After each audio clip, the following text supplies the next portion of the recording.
Okay. Erin, you have everything you need? Yes. So Okay. basically, if we can take no action, we can't like vote to approve minutes or anything like that. Yeah, we cannot vote for the minutes or the two projects. And everything else was going to be informational anyway. So we'll just kind of bypass those first two steps, or I guess if there are any changes to minutes that anybody would like to make, we can at least make note of those and have those amended for next meeting.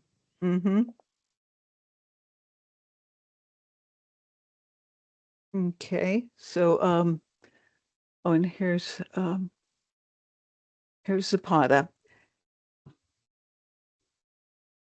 Let me just mention to Zapata, we welcome. We are going to be going through the projects that we've run by you, but we're not going to be taking any action today. Just FYI.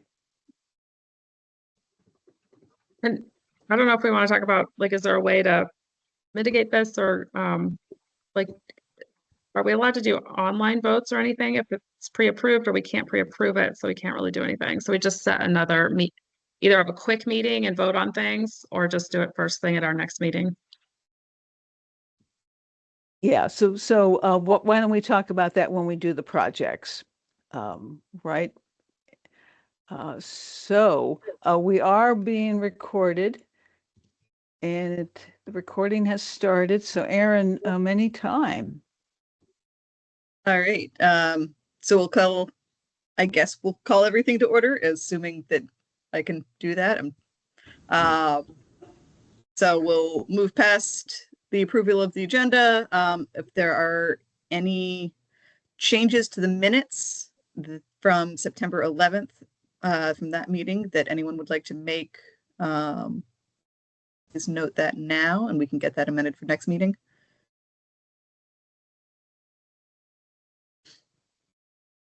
Changes, edits, updates.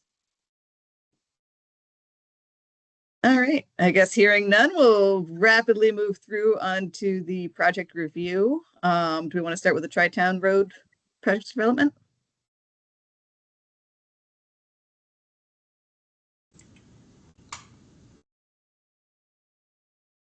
Oh, Barbara, you're muted.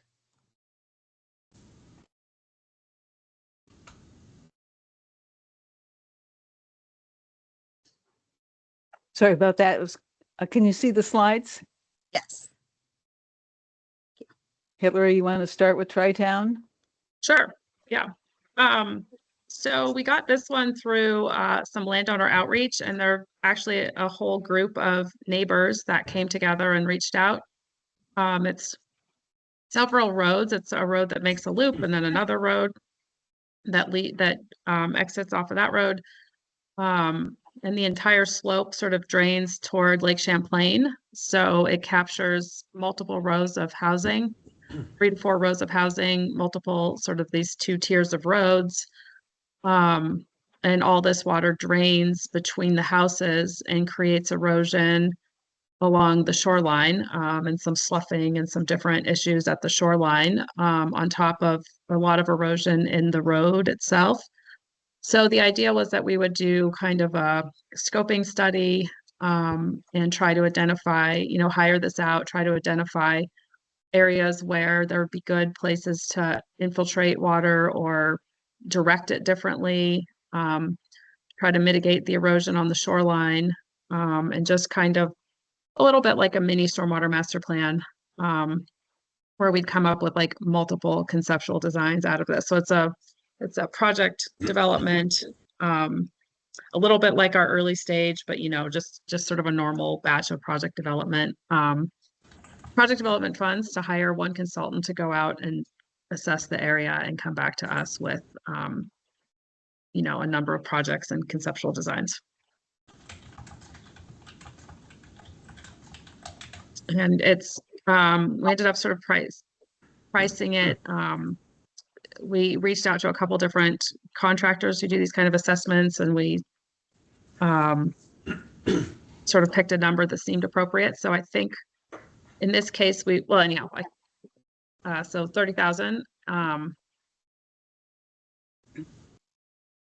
And I don't know if Barbara, what's the next slide? Yeah, so this is just an example of sort of one entry point where there's water going to so there's the beach down here and then Lake Champlain. And there are many areas along the shoreline in this neighborhood where this is happening, or the banks are sloughing in, or old trees that have been there for a long time are sort of falling in now. So just assuming that increases and changes in rainfall and plus the development in the area have caused this sort of increased pressure on the shoreline. And yeah, trying to see if we can hire somebody to sort of help design a few projects to mitigate this effect. So this is before you move on, I just have a question. Looking back at that photo, as part of conceptual designs, will they be looking at things like the fact the deck is creating shade and therefore no vegetation can establish? Are they going to be looking at things like lake-wise best management practices, or some of the softer techniques that are utilized in order to address erosion along our lake shores, as opposed to the more structured stormwater infiltration basins and other, I'm going to say, constructed features that need to be maintained in order for them to work sustainably over time? And this may not even be an issue for me. I don't see a wetland concern there, but those would be the questions I would be asking if there are wetlands associated with the lake or along the landscape that's water's flowing. Yeah, I think that would be just depend on how we wrote that RFP. So if that was something, I think I always feel like we want to include all projects that we can possibly include, that you'd start with compile a list of projects that has every possible thing listed. And then kind of break them out into, like, the ones that would get conceptual designs would be the ones that were more technical. And then depending on who's available to work in the area, maybe some houses would be referred to Lakewise or, a similar project. Yeah, I just see with some of these types of projects that there is a responsibility of the landowner to be more intrinsically involved in the solution, as opposed to just the silver bullet, let's build a detention pond, and then the problem goes away and we don't have to do anything. I think there should be a level of investment by the homeowners too. Yeah, of course. And, these are probably clay soils too. So it may be that the soft approach actually works better than something that's trying to increase infiltration on the soil that's not appropriate. So it may be that is sort of the route that some of these take. I think there's some places, there's an open public space right next to where the road is most eroded. And so I think there are some places where diverting some of that water off and getting that water to go, into a space where it might be able to infiltrate would be good. But yeah, these shoreline areas, I agree with you.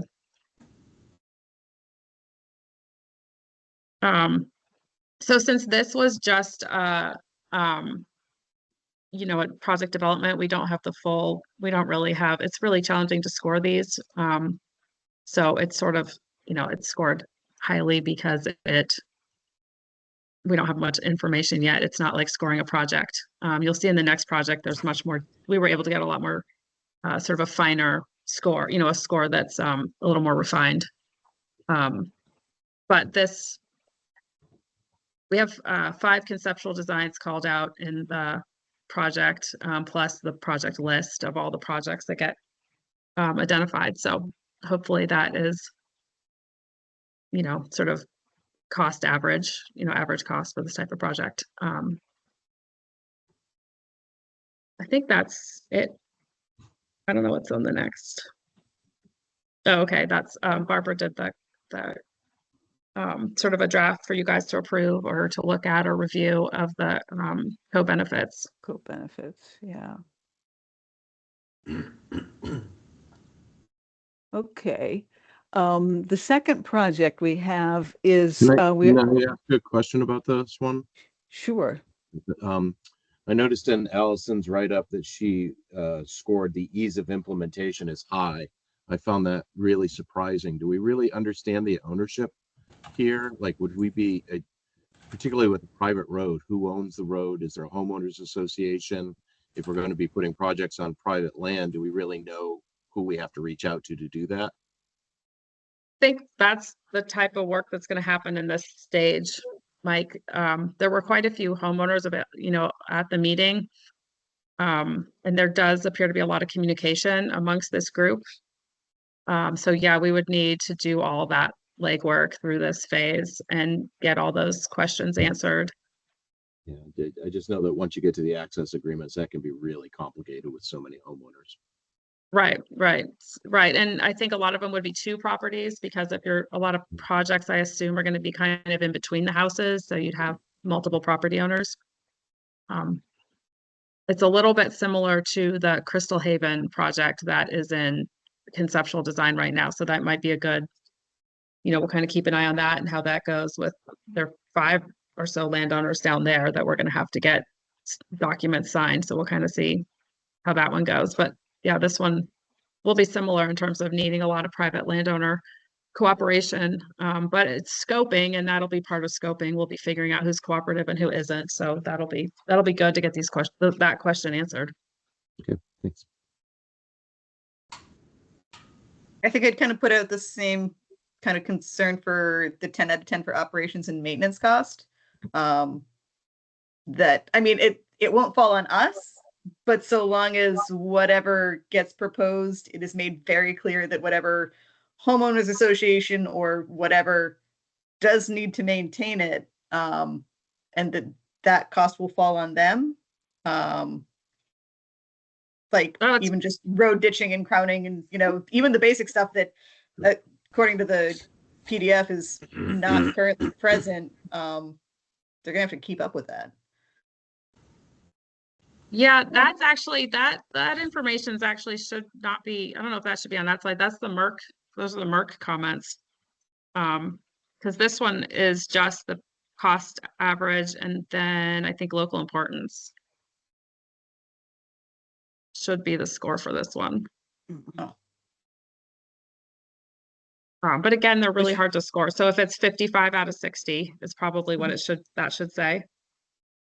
These are almost like, I don't even know if we should be scoring them at this phase. Yeah, it's so hard with scoping studies to rank that. Yeah, right.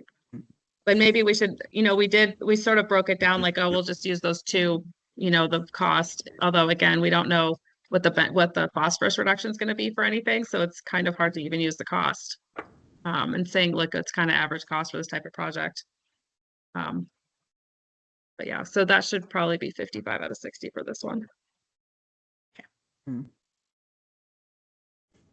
Hillary, I've got a couple questions, or a comment and a question. I do want to echo the concern about dealing with multiple landowners who are bound by a landowner association or homeowner association agreement, because in my experience, those things aren't really worth the paper they're written on. Maybe they've gotten better, but I've experienced through work on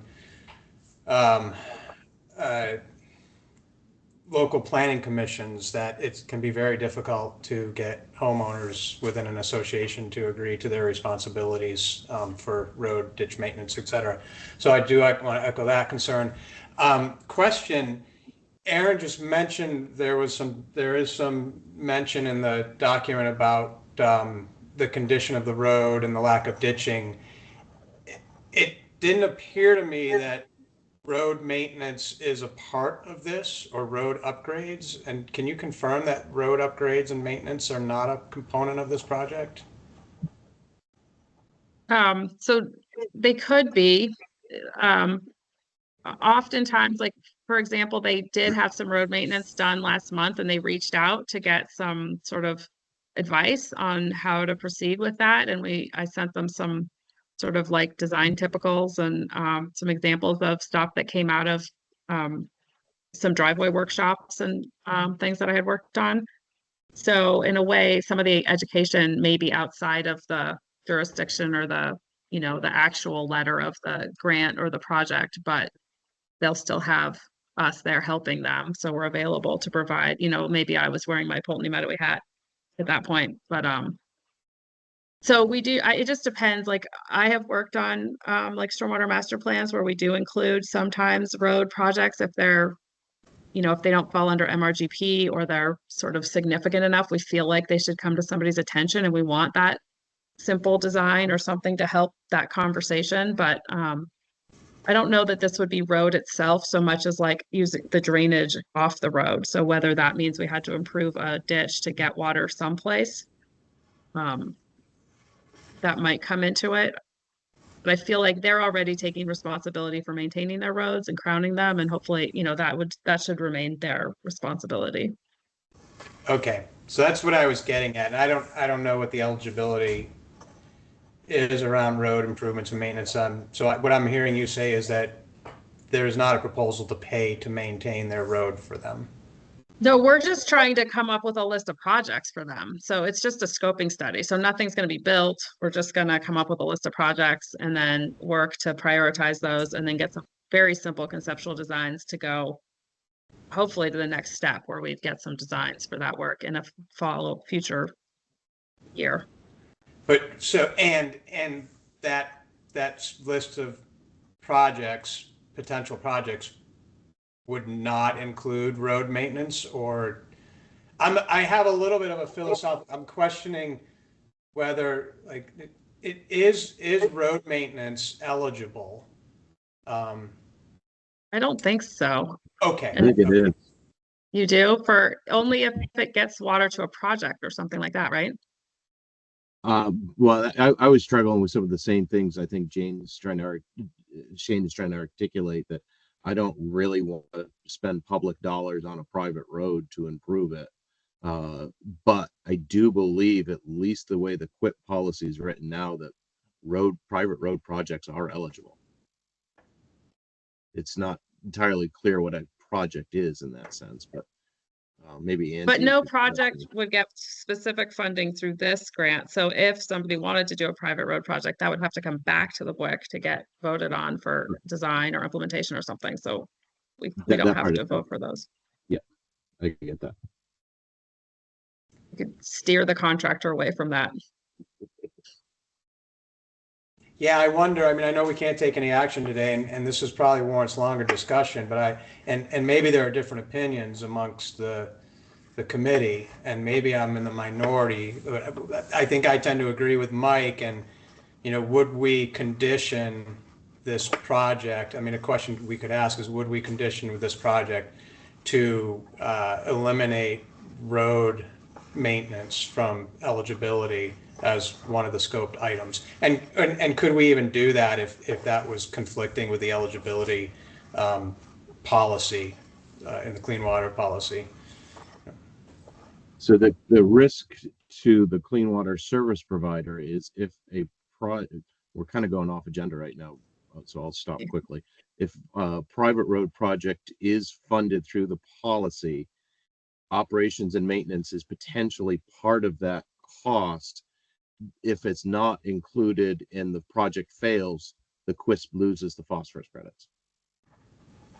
And I guess, Mike, I would question, well, I think I question the road project itself, right? Not just the maintenance and the operations, but even,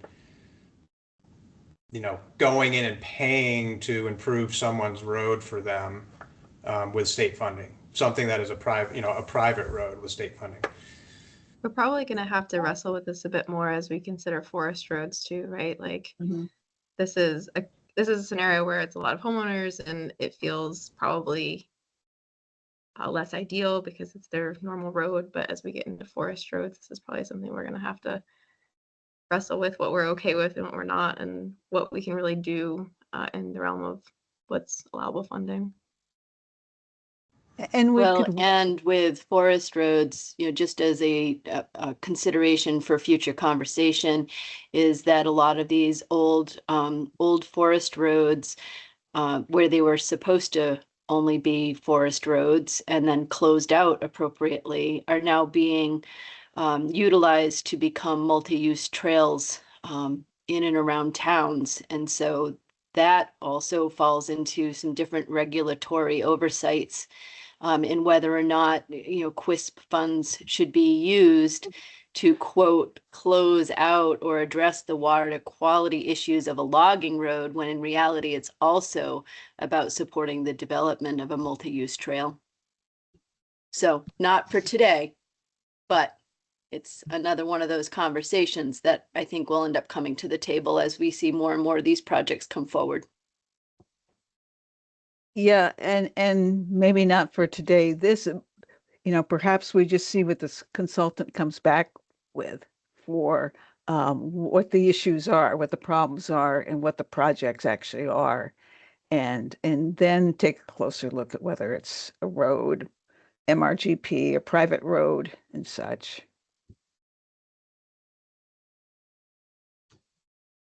Barbara, am I correct that because this is a private road, it doesn't fall under the MRGP, or is that incorrect? It if it's hydrologically connected and draining and if it's draining a municipal road, it does. I've But seen some. this is not a municipal road, so it's a private road, so it wouldn't fall under the MRGP.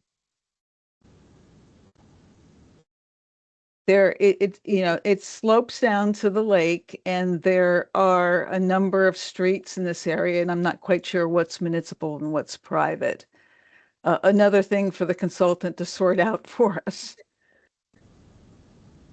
So Hillary and Barbara, this is really a conversation that we should be having with the whole QUISP group rather than the BWIC, because it is raising a lot of questions, and some of my own projects that we're looking at in our basin are raising the same questions about public funds on private lands, but what the heck else is the QUISP supposed to do? And there's just there's a limited number of projects we can fund. Right.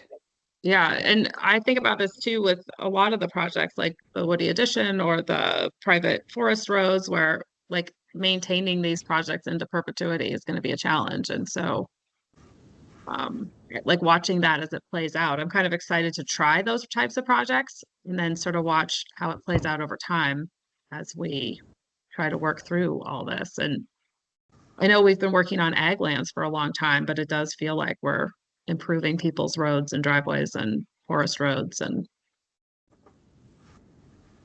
I see Angie. I'll wade in here just a little bit, dip a toe, maybe not wading in completely, because I think it's really a little premature at this stage, although I really appreciate the conversation.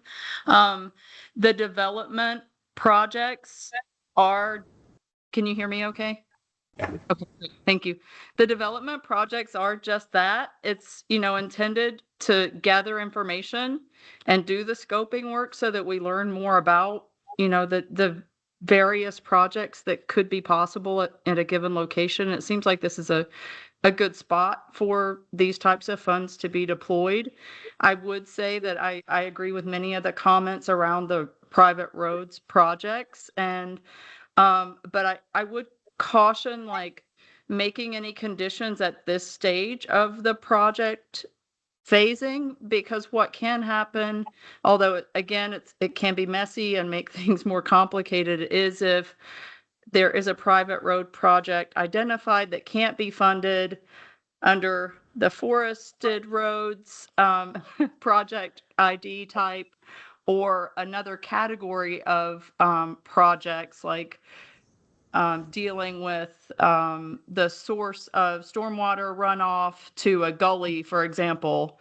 If we can't deal with something that's happening with one of the road segments through that pathway and get it funded with clean water funds because of the way the funding policy is written, we can always pursue other funding pathways, other funding pools that do allow for private roads to be funded and worked on as a part of sort of a sequenced or a phased approach to addressing multiple projects in this particular area.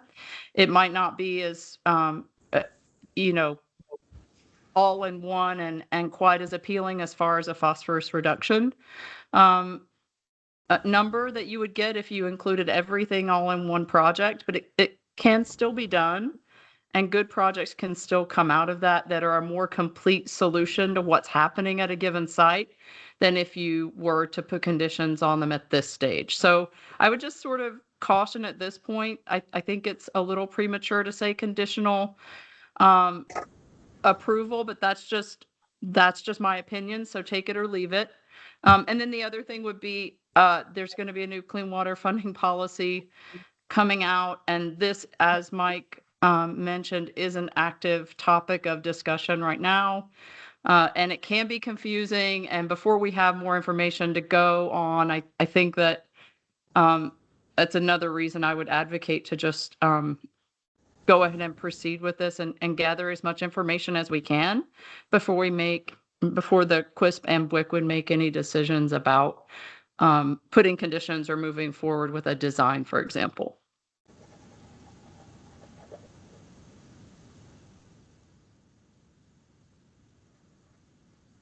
Awesome. Thanks, Angie. I guess we can't vote anyhow, so we could move to the next project, which it seems on the surface to be a little more straightforward, but also has a few little hiccups. Barbara, do you want me to present this one, or do you want to present it? Yeah. We've seen this project before. We did the 30% design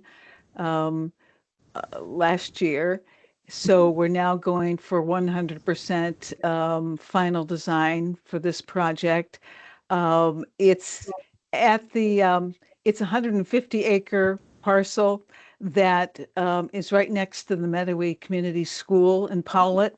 The property is owned by Merck Forest and Farmland Center.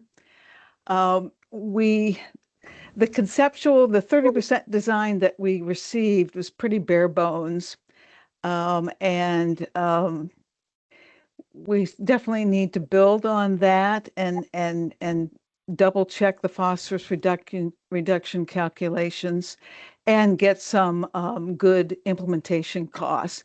So we're thinking that a report at the 60% stage should be required with this one. And the final design will include wetland restoration and possibly some reconnection of the floodplain there as well.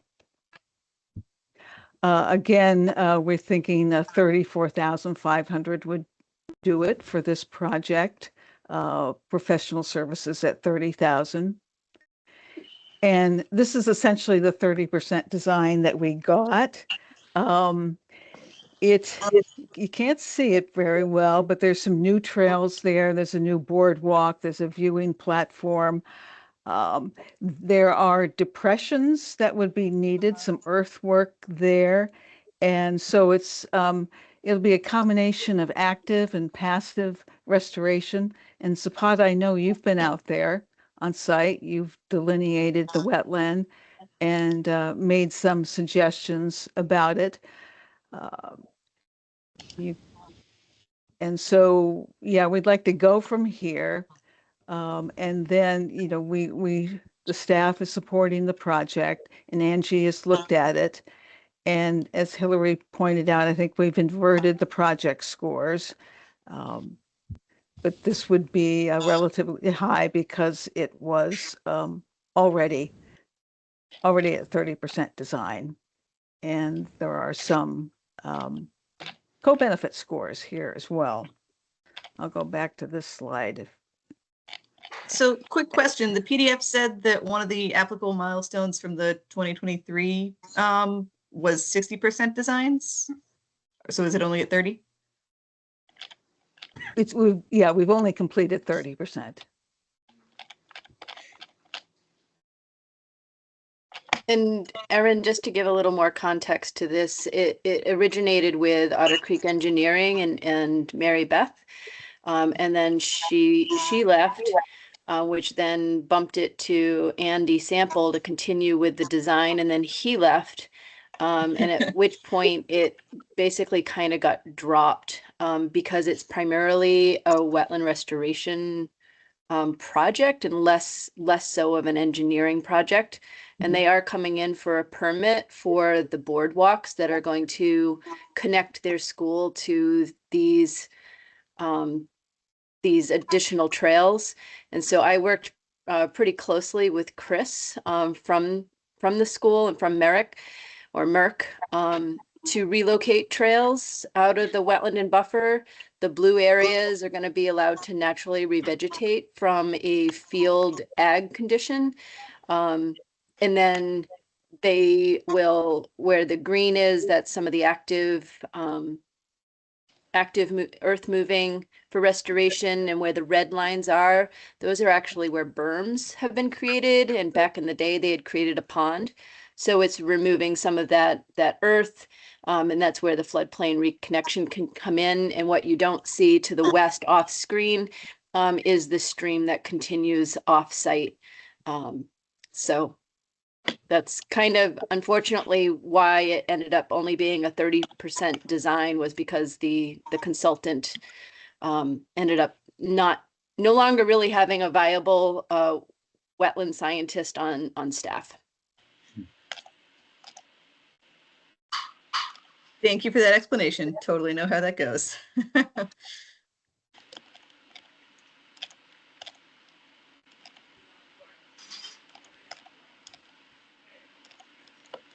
And correct me if I'm wrong, Barbara, but I believe that Dory of Arrowwood is now working on this project, directly connected through with Chris, and that she would be flushing out a lot more of she is doing the wetland permit application, and I think that she would be in a position to flush out the restoration components and details. That is correct. There's a site visit tomorrow with Dory. Yeah.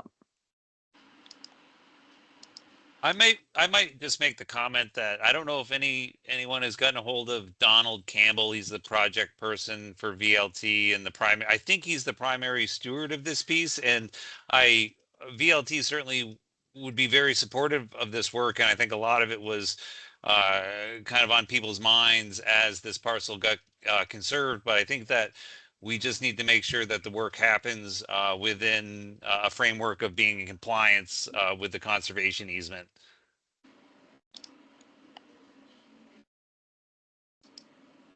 Yeah, that sounds good, Adam. Merck has been the lead on this, which is nice, as a sub-grantee. And so occasionally we are not 100% on top of things because they're managing the project. But we can definitely reach out to Donald, just make sure he's been kept in the loop. And they have a VORAC grant out there too for the boardwalk. So we're sort of working in conjunction with that grant, which also has its own deadlines and schedules. So there are a few moving parts out here.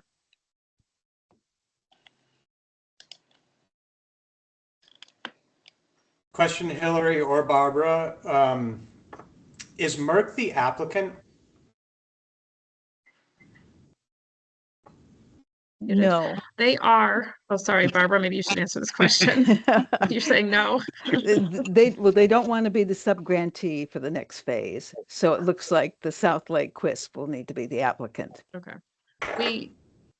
So we had been talking, I guess Barbara's been connecting with them all of last week about this. And so we had the application written up because we thought it was going to be us. And then it sounded like they kind of wanted to do it, but now it sounds like they didn't. So I guess we will be the managing it this time. Okay. And can you remind me that the Quisp being the applicant is, I mean, obviously that's allowed. Is that becoming the norm? We hope not. And beyond the South, I mean, I understand, Hillary, like, we don't really have watershed organizations, right? And I'm just, and so going beyond South Lake, I don't know, more broadly, Mike, maybe this is irrelevant to this conversation. I'm just curious on the big picture. if the QUISP are really taking an active role as sort of project applicants. I think we're finding that there are more situations where that's necessary. Yeah. Okay. Thanks. I mean, ideally, in terms of just sort of us workforce development, capacity development, it would be awesome if there were groups out there who were getting paid to manage these projects. And we have done a lot to try and get groups in our area to help us out. But there just is that limited capacity here in this area. And Mike, I know Mike deals with that too. And those have to be NGOs, correct? I don't, They could be private. yeah, I don't think companies. so. Yeah. Private sector could apply for and receive the QUISP Mm-hmm. funds. No, We don't have any. Well, you were exploring that, right, Mike? it's tricky. Basically, the QUISP could pre-approve private sector firms to do that, and then they could submit.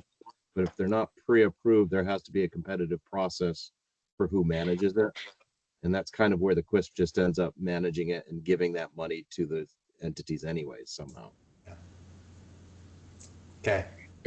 It's funny because in different parts of the CLIP funding policy, private folks can apply. Like definitely DEC does RFPs to directly out to private consultants for certain projects. And then I feel like in ours, it's a little convoluted. And I don't think that they're listed as a direct applicant, but there are ways to work with them if they're pre-qualified, like Mike just said. So it's like a little layer of complication, I think, in this fund type.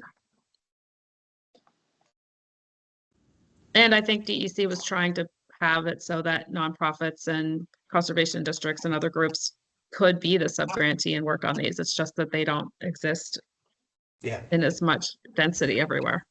Yeah.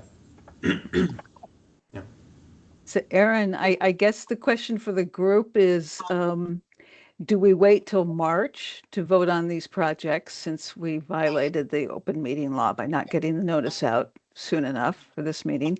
Or do we call a special meeting for these two projects? I mean, I'd personally like to call a special meeting and try and schedule something for January, just to get them through and funded and give the consultants time to do their thing during the months when it's best for it. Can we assume that we've had the like weekend today? I'm going to assume that we already have, since we've moved through both these projects, had the meat of the conversations that we would have in a conversation leading to the approval, so that meeting in January could be very quick. Could be quick, but you got to open it up for question and discussion. You just part of the vote. Yeah, I guess that's what I'm wondering is, can we have those questions and discussions right now and dispense of a lot of that in this meeting?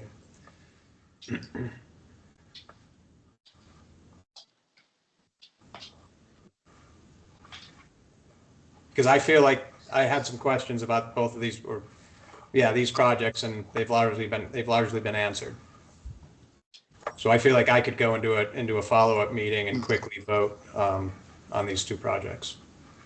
And we've got good representation of WIC members. We've got 6 of the 9 here. Right. I would say it could happen. It just means that you still got to have that, because it's a public meeting. You still got to have that as an item, and unless something new's come up, most of us aren't going to answer. Come up with additional questions, I would imagine. But unless somebody was there at the public, it could be very short. Yeah. Okay. We just can't bypass it completely. Right. Right. Yeah, I'm We do supportive have of a one special other- meeting. Go ahead, Katie.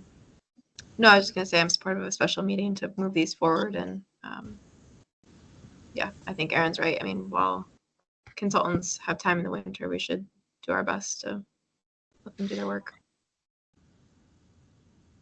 I think we had one more thing too. It was sort of votable that we'd be nice to get answered sooner rather than later, as we had talked last time about early stage fund, the compensation, which is at $1,500 a project, and going back to those consultants and asking for more information and what would be fair, and whether we wanted to vote on an increase or not, and we were going to come back. So 2 items down the agenda, we were going to come back and ask for like $2,000 a project, and we can wait and talk about that then once we get past early stage. But that would be just one other thing to add to the list that it would be nice to have a meeting, because we're signing new contracts with 2 new consultants to do that work. We were going to do it after this meeting, but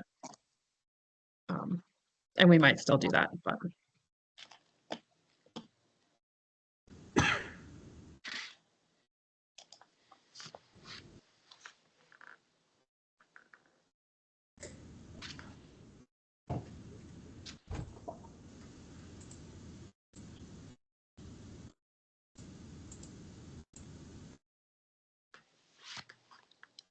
Erin, should I send out, do a poll for a January meeting?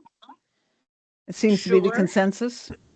Yeah, I mean, with the 6 of us on, or plus staff, do we want to rough out a week or a day of the week? I mean, at this point, it's January, so my schedule is really open and flexible. So, I mean, I'm good with whatever at this point. And would you actually need any of us that are staff to be present for that meeting? If you're going to be just voting? Probably not, Zapata, unless some new person comes with new questions, but we should hopefully be able to answer them mostly.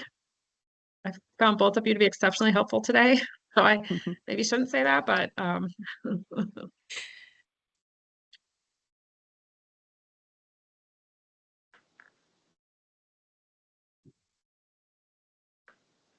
Maybe we'll have to leave it up to you, Zapata, to decide whether you can make it or not. I hear it'll be a quick meeting.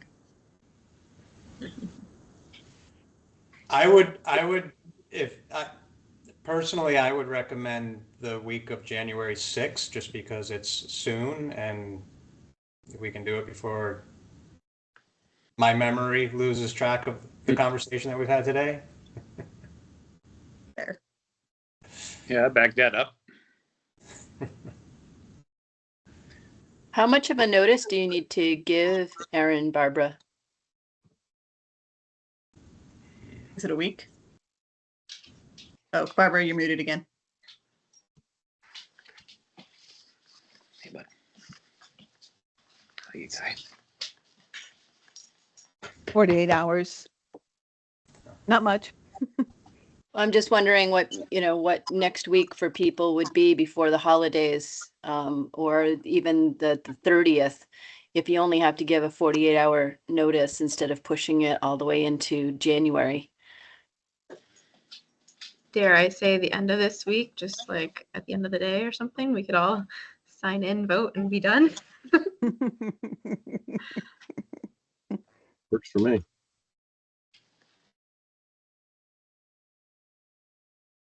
Yeah.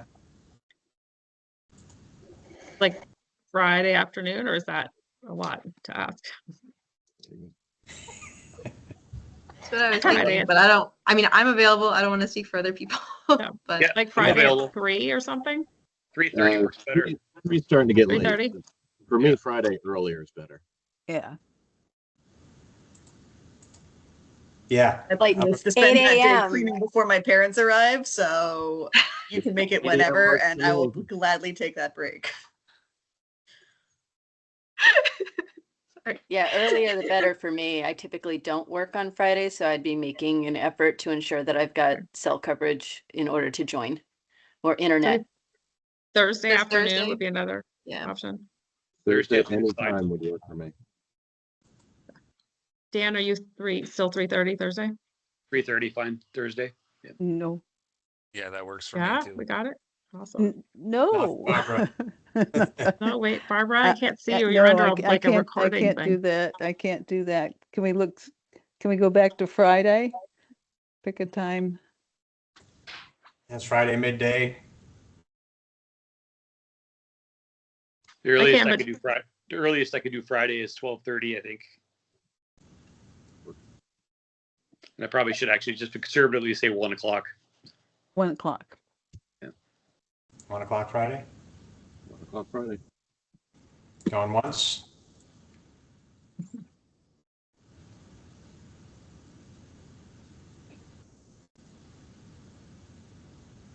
Great. Thank you, everyone. That was very kind of you. Oh, something from Angie. Just wanted to make sure you saw I dropped the WPD ID numbers for both projects in the chat. I Ooh, didn't see thank them you. in the materials that were distributed or that you showed on the screen. But since I reviewed and approved those and they actually went into the database, I wanted to make sure you got the numbers. Okay, thank you. Mhm. Yeah, we actually looked for them the other day, and there was a server ID, like a server issue or something at the WPD that Barbara and I both got. So so thank you. This is really helpful.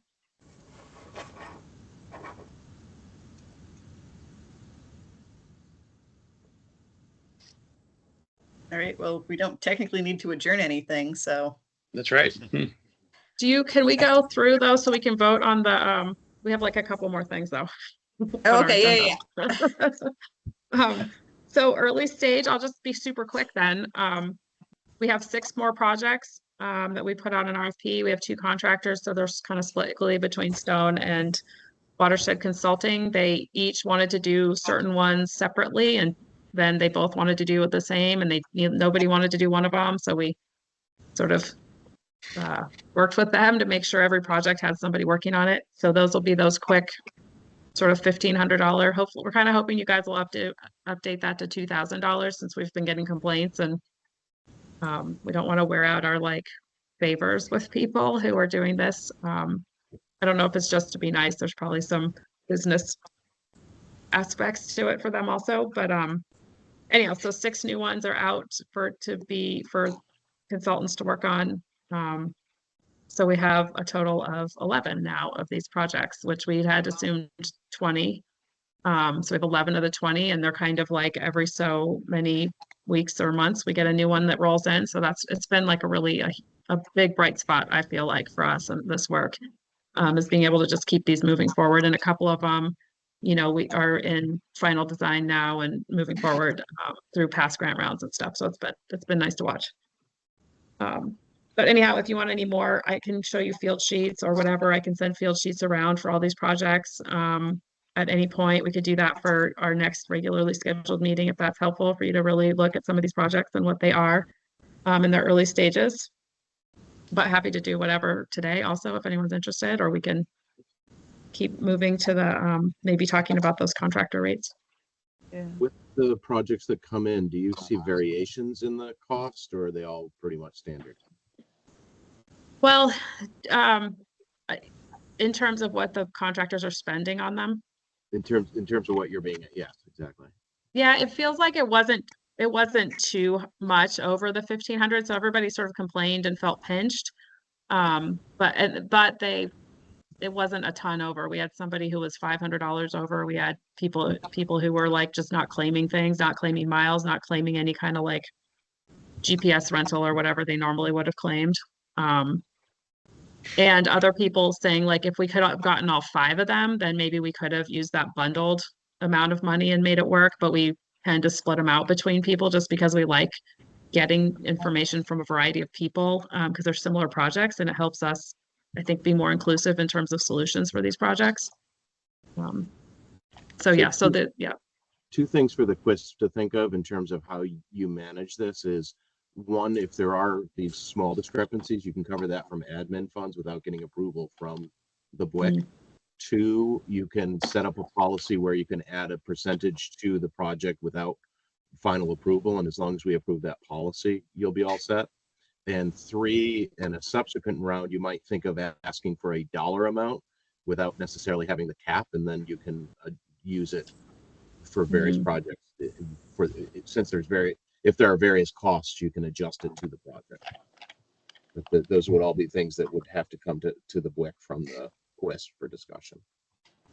You said admin funds not having the cap, and what was the third one that you said? It was maybe like within a percentage, you could have some flexibility? Yeah, if you have a project amendment policy that the BWC approves, we've done that in our basin so that if a project cost goes over, we don't have to go to the BWC for every $100. The project has to go over significantly before it comes back to the BWC. I have to grab my computer cord, but I'll be right back. I'll be able to hear you guys.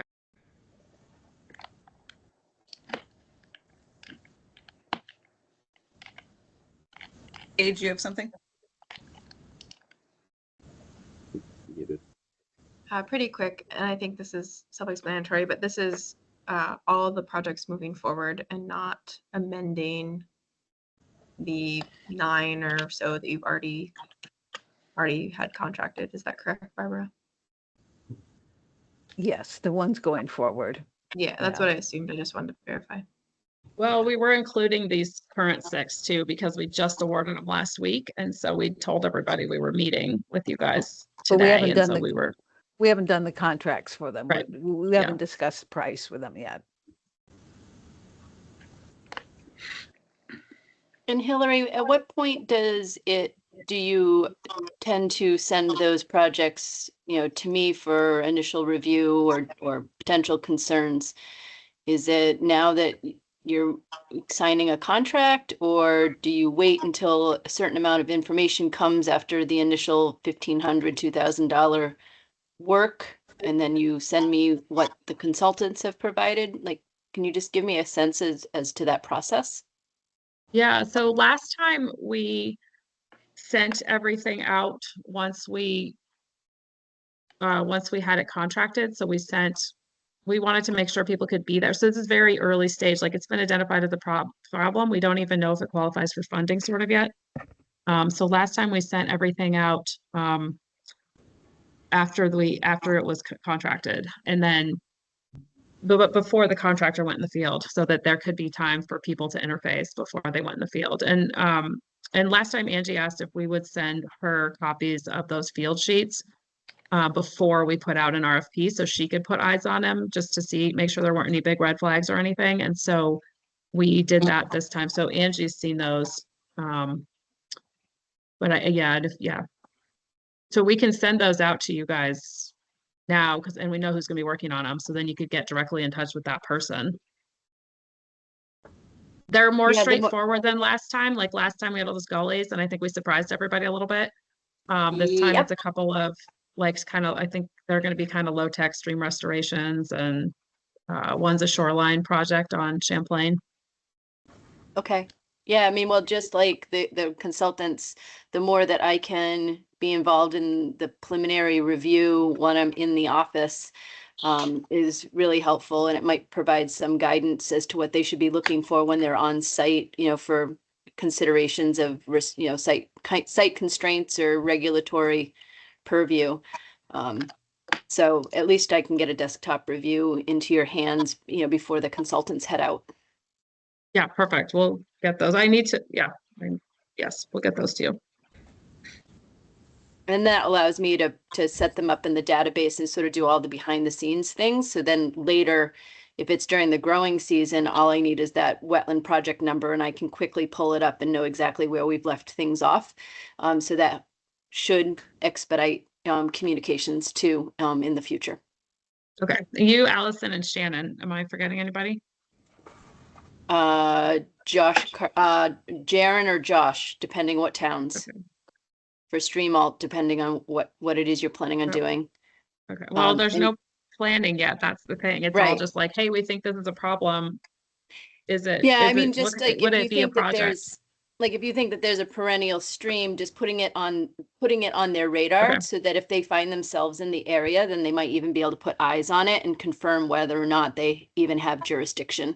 And that way it starts to narrow down your list of folks that you need to coordinate with. Okay, great. So yeah, Kyle, Medash, Josh or Jaren, depending on towns, and Shannon Pitlick, and myself. Okay. And then lakes and ponds. So again, depending on the town, I'm sure it's Laura Duglecki for all of these. Okay. Let's see. Agenda. Aaron, I think unless people have more comments on early stage, either contractor rates or projects. And I don't know if, I guess we'll just tell you that we were thinking about putting out 2,000 as a new cap. But we could talk about any of the other things that Mike brought up. Yeah, no, kind of remembering the conversation that we'd had from last time, I'm actually feel like I'm more willing to put a slightly higher cap on it, not knowing how inflation and costs are going to rise over the next 4 years. And just being mindful that putting too hard of a cap on things might make things difficult to change. Yeah, so the way the QUISP has brought this to the BWIC, if when we have our meeting next at the end of the week, I'd be happy to raise it to $2,000. But I think in terms of a longer term, beyond what we want to do this week, you might think of those 3 suggestions I brought forward. Yeah, that's a really good idea, Mike.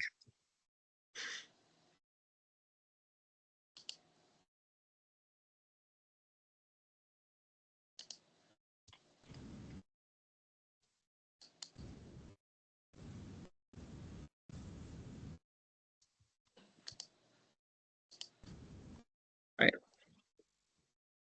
Aaron, I guess you'll just take us home now. All right. No adjournment, but we will see folks later this week to follow up on all of this. I think that's executive action that you just took, Aaron. All right. And well, so will Barbara, will you be sending out a Teams invite for the Friday meeting? Mm-hmm. Great, thank you. All right. Thanks, everybody. All right, goodbye, Al. Oh. Bye. There you go.